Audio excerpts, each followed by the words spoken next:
nik esango nuke, belaunaldien, familia bidezko transmisio horretan, udalerri euskaldunetan, familia euskaldunek ia euneko eunean euskara transmititzen jarraitzen dutela.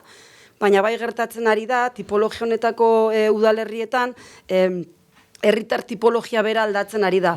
Bere garaian arnasguneak ziren, familia euskaldunak, bigurasoak euskaldunak, etxean euskaraz hitz egiten zen familiak, herritik ere gaur egun baino dezente gutxiago ateratzen ginen, pantaietatik ere ez geneukan mundu ireki bat, orduan, badaude faktore asko, nolabait, ez transmisioa, baina ez, tipologia horrek eragindu gaur egungo herritar horiek beste modu batekoak izatea eta hizkuntza ohituren aldaketatarako erraztasun handiagoa izatea. Baina nuke esango familia transmisioa bera eten denik gure tipologiako udalerrietan behintzat ez.